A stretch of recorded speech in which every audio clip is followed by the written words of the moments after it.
Hormuz जलडमरू मध्य यानी straight of Hormuz में शनिवार को एक भारतीय जहाज पर हुई फायरिंग ने पूरी दुनिया को सन्न कर दिया है। लेकिन यह हमला सिर्फ समुद्री डकैती या बाहरी दुश्मनी नहीं बल्कि ईरान के अंदर सुलग रही सत्ता की भीषण जंग का नतीजा है।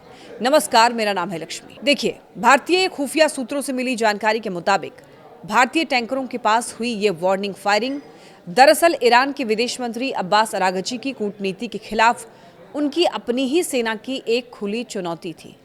असल में अमेरिका और इजराइल के हमलों में सुप्रीम लीडर अली खामनेई की मौत के बाद ईरान में एक ऐसा लीडरशिप वैक्यूम पैदा हो गया है जिसने पूरे सिस्टम को अस्थिर किया है। तो ईरान के सबसे ताकतवर मिलिट्री विंग यानी कि IRGC, जिसे इस्लामिक रिवॉल्यूशनरी गार्ड कॉर्प्स, और वहां का विदेश मंत्रालय अब सामने आ चुके हैं। IRGC प्रमुख अहमद वाहिदा और उनके हार्डलाइनर गुट का मानना यह है कि विदेश मंत्री अरागची पश्चिम देशों के साथ बातचीत में ज़रूरत से ज़्यादा नरम पड़ रहे हैं। तो सेना को डर है कि अगर परमाणु कार्यक्रम, मिसाइल सिस्टम या हिजबुल्लाह जैसे संगठनों पर कोई कूटनीतिक समझौता हुआ तो उनकी ताकत और फंडिंग दोनों ही खत्म हो जाएगी। यही वजह है कि जब विदेश मंत्रालय हॉर्मुज के रास्ते को खोलने की बात कर रहा है तो IRGC ने वहां भारतीय जहाज पर गोलियां चलाकर ये जता दिया कि समंदर पर हुकूमत उनकी चलती है। ये आंतरिक खींचतान अब इस्लामाबाद पीस टॉक्स के लिए सबसे बड़ा सिरदर्द बन गई है।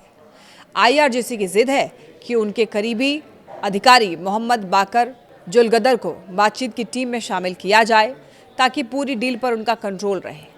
लेकिन विदेश मंत्री इसका कड़ा विरोध कर रहे हैं।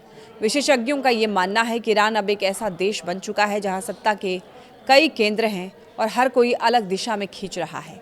इसका सबसे बड़ा खतरा भारत जैसे देशों को है, क्योंकि ईरान के कूटनीतिज्ञ अगर शांति का वादा भी करते हैं तो वहां की बेलगाम सेना जमीनी स्तर पर किसी भी वक्त कोई भी सैन्य कार्रवाई कर पूरे समझौते को पलट सकती है। ये हमला सिर्फ एक जहाज पर नहीं बल्कि वैश्विक शांति की कोशिशों पर एक बड़ा प्रहार है।